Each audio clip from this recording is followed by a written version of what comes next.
Welcome back to the Refreshing Leadership Podcast with me, Maya Goodker. And on this podcast, we're looking for two things. We're looking for refreshing takes on leadership and personal development. We don't just want the conventional wisdom that you might hear in a leadership classroom. We also want practical ways to refresh our leadership and our self-leadership in both our work and our lives. So today's conversation was a no-brainer for me. It gets underneath something that I know has a huge impact on our performance, our leadership, and our quality of life. Yet it would rarely make its way onto a typical leadership development program. And that is our intimate relationships. Whether you're in a great place in terms of your relationships or things feel harder right now, this is one of those conversations that can build scaffolding, stronger scaffolding in the relationships that matter the most before they reach those stress points. Because, every relationship is going to face ups and downs and challenges and curveballs. And so it would be great if we can strengthen them ahead of that time. Although personal relationships are often treated as something completely separate from work and leadership and career, when we're coaching the whole person. And if we ignore what's happening at home, we often miss the deeper transformation work that is possible and that really allows leaders to thrive. So today I am joined by executive relationship strategist, Katarina Polonska. And we're going to talk about the relationships outside work that shape so much of how we do show up at work. We're going to talk about why high achievers can be particularly vulnerable to relationship breakdown. We're going to talk about some of the deeper emotional drivers behind ambition and overperformance, and why people can end up in relationships, in a marriage or partnership that they no longer recognize. We're even going to talk about the business case for investing in our personal relationships more intentionally. That is not to make them transactional. It's just to give them the weight that they actually deserve. So I invite you to listen in and see what resonates in here for you. So let's dive into today's conversation. Welcome, Katarina, to the podcast. It is great to have you here today. Yeah, thank you so much for having me. It's so nice having a podcast with another Brit. That rarely happens with me. Rarely happens.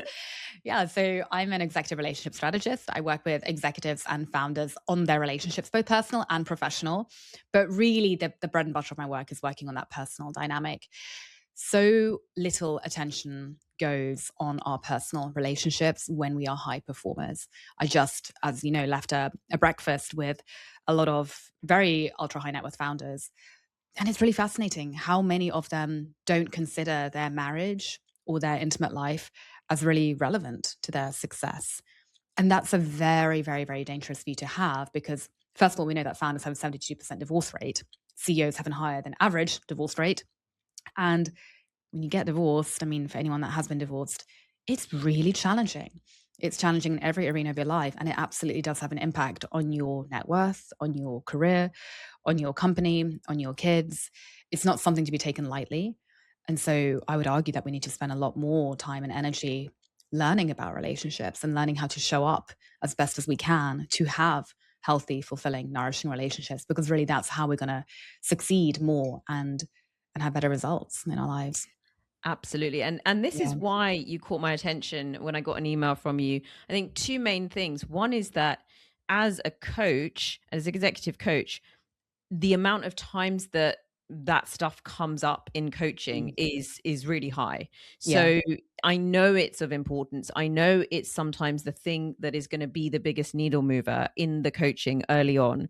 And so that's one reason. The other reason is that, exactly as you said, when I'm doing group programs, when I'm doing senior executive programs, that stuff comes up, and that stuff seems to be like sort of, like you say, the statistics, they bear up in reality, and you actually see all of that stuff. So we can't, the whole point of refreshing leadership is that there's the traditional wisdom, there's the traditional leadership wisdom, and then there's the stuff that actually makes a real difference, but isn't going to necessarily make it onto a leadership development program, but yet can unlock so much for us. So that's why I really wanted to have this conversation with you. So okay, let's dive in a little bit. So there's one thing that you mentioned, which is the idea that when there is stress going on in that personal relationship, that it can feel like a real invisible tax on performance. Do you want to open that up a little bit and tell us what that might mean? Yeah, absolutely. I might start with a story about a client I'm working with right now who is a fantastic founder. He's been running his company for about 6 years now. It's valued at, in the hundreds of millions in valuation. And he's brilliant. He's in his late 40s. He's, to me, a young guy who's got kids and a wife. They've been married for about 10 years. And it hasn't been going well. Ever since he had kids with her, the intimacy has begun to fade. Understandably, that's a very common pattern. She is a stay-at-home wife, really tending to the house and tending to the kids as he's out there being the breadwinner. And what's happened in their dynamic is that they've sort of begun to grow apart. The work matters that he wants to come home and talk about because work is really his life. She's not that interested in, because she's not really feeling seen and heard and understood by him, because her life is so different. She's concerned about the butter they're buying and why, the kitchen, the rug in the living room is dirty and how to get the stain out, which fair enough. I mean, these are actually valid things. And he is concerned about, do I invest into this next part of my venture, or what do I do? So there's a tension already at the dinner table where they're kind of butting heads and they're not really interested in each other's discussions anymore. And they're both starting to feel quite lonely in the relationship. Now, imagine you've got kids, you've got busy work schedule, and you don't have the skills and capabilities to actually navigate this very natural tension, what really is a power struggle between a couple that will happen when there's an imbalance in work and responsibility. When it's different, that does happen. If you don't have the skills to navigate through that, it's going to feel quite scary, right? It's going to feel quite discombobulating. What do I do here? I'm not enjoying this. Dinner doesn't feel good anymore. And so naturally, you might start to shut down. You might start to not share so much with your partner. You might start to turn away from them and find other outlets. So in this guy's case, of course, he's got work colleagues who share the same interests, share the same ambition, starts confiding in them. There happens to be a female, starts to develop a feeling of attraction to her, very understandably. They work late together, they talk a lot. Very understandable, all of this. In the meantime, his wife is feeling more and more unseen, more and more neglected. Tension grows until eventually it starts to bubble over the top, and they start having more conflicts, more arguments. He starts getting closer to this female colleague who's obviously there and empathic and understanding and can relate, because she's got a similar dynamic happening with her partner, and the relationship starts to deteriorate. And what happens at this point is you don't sleep very well. Your stress levels are going up. If you don't sleep very well, you're not going to perform very well at work the next day. You're going to be preoccupied. Your phone's probably going to be blowing up when you're in a boardroom and your wife is messaging you. These consequences start to happen. And again, very few people are equipped with handling these, right? It's scary. It's uncomfortable. I don't have time for this. Or as one founder said to me, there's no ROI in tackling this because I have no guarantee this is even going to be tackled. It just seems like we keep arguing, we keep misunderstanding each other. So why would I even go there? And so you get out of practice more and more, and the problem compounds because you're now avoiding it. You're in this pattern of avoidance until you're heading towards the divorce. And then you have potentially a year, 2 years of painful mediation and separation and navigating the kids, and a lot of pain. And all of this is, of course, impacting your work. It's impacting your mental health. It's impacting your body and your physiological health. It's impacting your self-esteem. None of it's good. That is the area that I work in, because from my perspective, yes, success is about achieving certain income goals and building legacies of wealth and all of that. Great. But I wanted to expand that definition of success to actually look at our health, our longevity, the quality of our lives. There are so many people who I have worked with who are at that billionaire level of net worth who are miserable, really miserable, because it's such a narrow definition of success. And I'm not here to say that you can't have both. You absolutely can have both, but we need to expand it. And that's really what I'm here for in my work. Yeah. I love that. And I'm nodding and smiling because I always say, I want to be ambitious about your whole life, not just your work. Yes. I want all of Yeah. that to be great. So I think we're definitely speaking the same language. And I also like the fact that, yes, these are emotional, relational, sometimes seen as softer things, but what you've done there is almost put the business case for it. For those that need to hear it in that language, I can tell who the type of people that you're speaking with that may need to actually hear it in that language before it Yeah. maybe sinks in. So, yes, of course, in the end, it is not a place that you want to end up being in, but Yeah. a little bit like our dear NHS here in the UK, it's something that can be a little bit too late, too little too Yeah. late, rather than Yeah. getting behind the situation from early on. So with that in mind, then I've got a couple of questions. One is, this may or may, some of it's obvious, but what is it about ambitious individuals that might make this more of an issue than average, or the high achiever? What might make them more likely to find themselves having difficulties in this area? Yeah. We have to look at how high achievers are wired. And I absolutely consider myself a high achiever. And I don't think that high achievement ever necessarily goes away. But I think we develop a different relationship to it when we learn to become more secure within ourselves. So much of that fuel behind ambition, behind high achievement, is coming from a wounded place as opposed to a secure place. And when I say wounded place, what I mean by that is, I'll use myself as an example. Grew up to an immigrant family, lovely family, loved me very much, but didn't have much money growing up. And parents were very busy and very distracted. Both were PhDs, both were trying to make it in the world. So that meant that so much of my childhood was spent alone, was spent either with a nanny or, playing on my own and figuring out my own little childlike life. And then moving countries to England. And in that space, guess what? The wiring that became entrenched in me, because our wiring starts to really form between the ages of 0 and 2, and then kind of 0 and 8, and continues right up to 25. And we continue to rewire as we get older. But really, the crux of it happens in that early formative years. For me, the wiring was one of feeling quite alone. And because children have a natural egocentrism where they make everything about themselves as they learn about the world, my interpretation of myself and my role in the world was that I'm alone because there's probably something wrong with me and people don't really want me. And so maybe I'm a bad kid. Maybe I'm not worthy of having love and connection. Maybe I'm not destined to have friends or love. That formed a wound, and that wound, or a number of wounds, and those wounds started to fuel inside of me a desire to prove it wrong, right? A desire to compensate, a desire to get out of my own pain, to get out of my own self-belief of my own identity, which was quite a painful one. And so that fueled inside of me this really high achieving little perfectionist, little, straight A star, gonna be the little good girl dynamic, which, if you think about society, I got really rewarded for. Suddenly, as a little hardworking, high achieving kid who started getting good grades and even winning at coloring competitions and whatever it was that I was doing, I started to get more praise. I started to get more love. I started to get rewarded by my parents. So, of course, the rule in my subconscious became work hard, get achievements, get validation, get praise, win at life, right? Get status, get power, start to be loved. And so that was really what fueled so much of my ambition.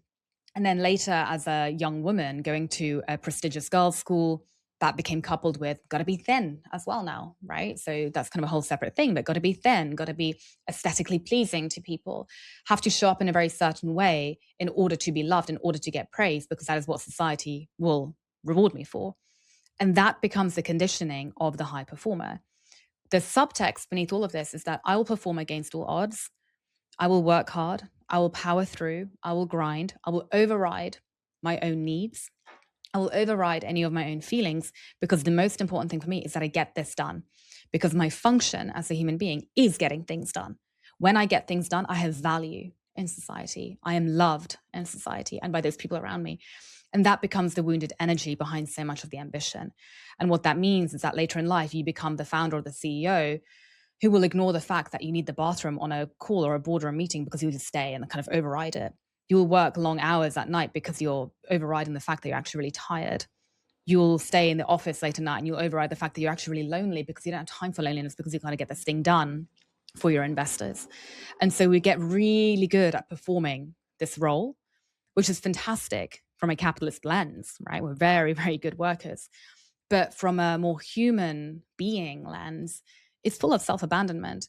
And so the journey is to recondition, to quote unquote rewire yourself to overcome these wounded parts of you and actually start having a different relationship with your ambition, where actually your ambition comes from a really secure, full of self-love, healthy place where you genuinely want the best for yourself and you have full confidence and trust that you can get there in a really nourishing and good way. And what I find with all my clients, the final thing I'll say is that when that relationship changes, when those wounds are reconditioned, when you actually rewire yourself to be more secure, you will still get the same wonderful results, if not even better, because you're operating from a much more well-resourced, more empowered place rather than a scarcity, fear-driven, wounded place. Your success actually lies after going through this bit of growth. And it's available to all of us. We all have neuroplasticity. We can all change. We just have to do it. Wow, you said a lot there. Mm. And I'm curious, as people are listening along, which part of that they identify with, because I know 100% from working with my clients that there are parts of what you said that ring absolutely true. Obviously, everyone will have slightly different versions of that or different experiences. It may have been easier or harder, but they will be able to identify with that. I must say, actually, as you did say that, I was thinking I was a high achiever, but it was actually from a place of secure. It came from the secure place. Mm-hmm. So actually, it's quite interesting because you eventually, I guess, you do want to go through that journey and get there if you've come from it from the other side of it. But from where you stand, you think that there is more opportunity once you've crossed over, right? One Yeah. thing I hear from my friends in private equity is that they will often say everybody in private equity is coming from the place that you described, right? So that's Mm-hmm. why they're able to work in that Yeah. environment, which demands so much from you. And that once you almost do the work, because then you get the coaching or you do the other things, once you get, then you suddenly go, what on earth am I doing here? And then you sort Mm-hmm. of maybe want to walk away from it. So it's quite interesting, isn't it? Our relationship to that high high achieving ambitious state, and how we're coming at it at different stages in our lives as well, and what we see ourselves to be rewarded for externally versus what matters to us internally. I guess the next question is, what does that then? I mean, in some ways, it's very obvious again, but I want to hear it in your language because it's so you put things so crystal clear. Is what does this then mean for your marriage or your intimate relationship? Absolutely. And I just spotted the Whistler poster behind you. Love Whistler. That's what I mean about your Yeah, whole Vancouver yeah, thing. I It's love it. I totally love it. like, yeah. Oh, you should come up.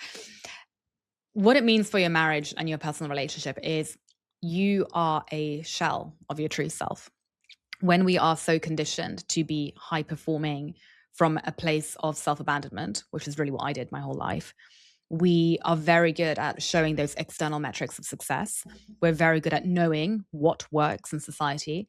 So when I look back at my previous relationships, my previous engagement, it ticked all the boxes of what I believed a relationship should look like, right? Aesthetically, on a kind of checklist level.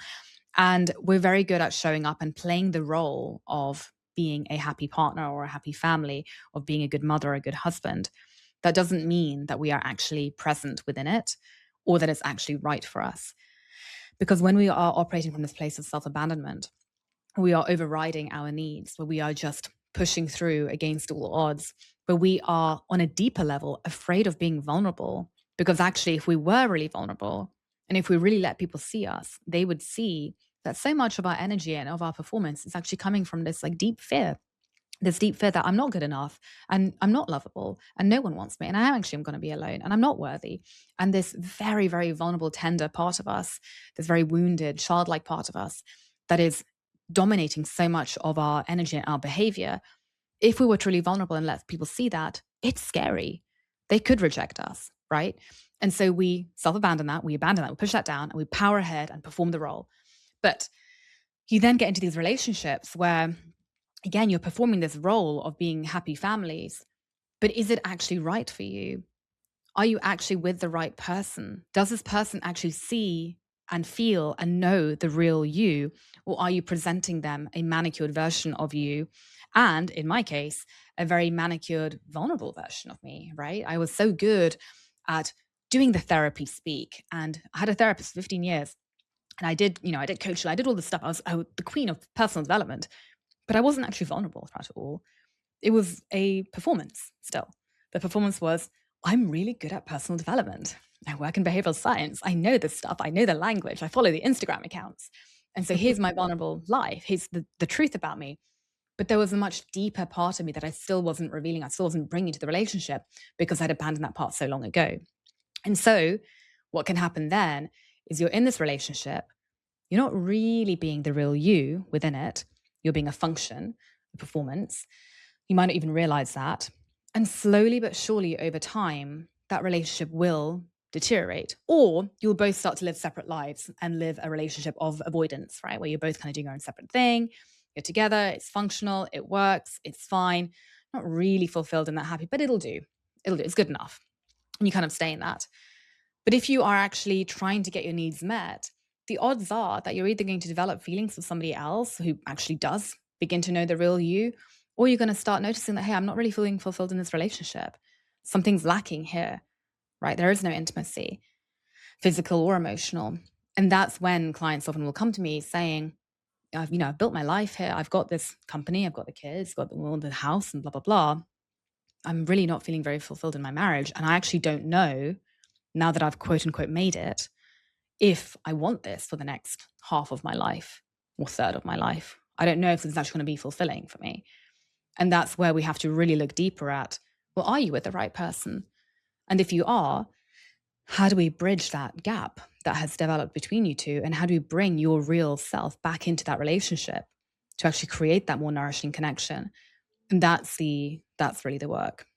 And I like the way that you explain that in, I guess, two phases. So, none of it matters if you're not with the right person, right? Yeah. So that has to come first. That exploration has to come first. Yeah. And then once you've done that, then you can hopefully take some steps in the right direction.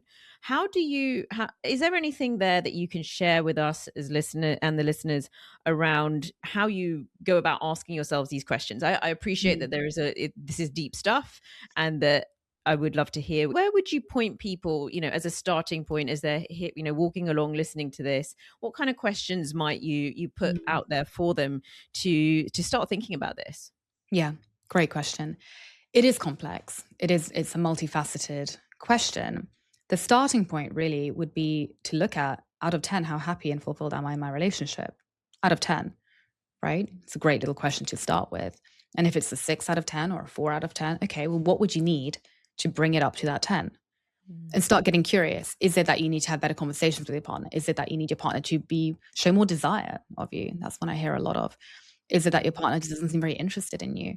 Is it that you have nothing in common with your partner anymore? What is it that's going on that you would need to have fulfilled and solved for to bring you up to a 10? And then we have to get onto track of trying to solve for that thing. But the only way we can really solve for that thing is by, first of all, and this is why I do individual work before I do any kind of couples work, if I even do that with the individual, I work with the individuals first, is look at, if you were to assume 100% responsibility for your part in the relationship, where are you showing up in a way that is blocked? Where are you holding yourself back? Where are you perhaps, without realizing it, self-sabotaging in this relationship? And where is that coming from? More often than not, we are self-sabotaging in some shape or form. And it's coming from a subconscious place that we're not even aware of. And that's the place we need to begin with. Because it's all very, well and easy to say, oh, my partner doesn't show any desire in me. Okay, that's the symptom. But how are you showing up? How are you receiving their desire? Are you even able to receive it? Are you even able to recognize it? Or are you, in fact, completely blocked around intimacy yourself, meaning nobody's going to be that fulfilling for you? And that colleague over there doesn't count because you're just in the novel phases of the honeymoon period. That's going to pass too. So we need to really look at what is actually going on within you that may or may not be blocking that desire that you're looking to feel, right? And so much of the work really begins with looking at, where are you blocked on that deeper subconscious level? And where are you actually not able to receive the very things that you want to receive that are holding you back from feeling fulfilled? And then it's about clearing those blocks out. So a lot of my work is around neuroplasticity and helping people, quote unquote, rewire, not a technical term, but rewire their brains. And then it's about getting really clear on, what do you need? What do you need from your partner, right? In order to be happy. A lot of the time, people are carrying around a whole backlog of resentment and pain towards their partner that they are carrying, and that resentment, of course, is going to wear away at any intimacy. We need to clear that resentment out. But very often it's difficult to clear that resentment out if you don't know what you need in place of it, and if you don't have any boundaries around it. So there's these kind of different moving pieces, without going too much into my methodology, that we need to go through in order to start reorientating the relationship and your role within it, to discern, am I with the right person? Is it actually even possible for me to feel happy and fulfilled with this person long term? Are they compatible with that? Am I compatible with them? Once I take ownership of my side of the street and clear out any of the resistance and blocks that I might have, and then see things clearly. And from there, I can begin to see, will they step up? Will they meet me here? Or are they actually looking the different direction and not interested at all? Which again, can happen. It absolutely can happen. Yes. Yeah. And I have so many questions from what you just said. Mm. The one that I'm going to put in this part of the conversation is what you described, I think, around that 100%, the bit that you have 100% control over, right? Your locus of control within Mhm. within the relationship. I think that's so important. It's Yeah. such a Yeah. good thing to get thinking about and brainstorm. I think it also operates best if you also know that your partner is grappling with the same question, right? Yeah. So there is a sort of, you kind of need both sides of the street, as it were, Yeah. because there is a tendency, and there, I don't know if there is gender well, I know there is. There is definitely a gender thing here, where there is a risk that perhaps the female in the partnership will do the work, do the Yeah. thinking, do the analysis, have the chats with her friends, Yeah. because there's more of that going on, and not therefore feel that that's the same amount of effort is Yeah. happening on the other Yeah. side. So the Yeah. fact that you are working with individuals, and then potentially both individuals, and then Yeah. potentially together, feels Yeah. like an important part of the way Yeah. that this actually works. Yeah. Yeah. Yeah. Absolutely. Absolutely. So much of my work is really about working with the individual first, because, couples counseling is great. There's a lot of place for it. And at the same time, it's primarily talk therapy. So you're primarily engaging the conscious mind, which is only 3 to 5% of your brain. You're not actually engaging the deeper subconscious parts. So you can go to couples counseling. You can talk about the problem. You can get advice. You can get strategies and tools and communication practices. And then as soon as you get home, of course, you don't implement them. Of course, you go back into a conflict and the automatic trigger responses come back because you haven't looked at stuff on that deeper level. One of the things that drove me bananas in my first engagement was we did a lot of couples counseling, and it was useful, absolutely, to talk about the problem and kind of build awareness of it. But we never gave solid strategies on what do we do about the fact that he is wired a certain way and behaving a certain way automatically through no fault of his own, and I'm wired a certain way and I'm behaving a certain way. We didn't actually tackle that. And I've done couples counseling so many times, and I've worked with some people who have done couples counseling. And again, I've trained in it. And in the end, it seems to me a very superficial strategy if you haven't stopped to look at, hold on a second, what am I actually bringing to the conversation? And how am I actually showing up? And how am I actually wired? And can I actually start to have a little bit more control over my automatic responses before I even try to kind of take on the more superficial strategies, right? And that's where I really do like to work with individuals first. And more often than not, I actually find I don't even need to do the couples work.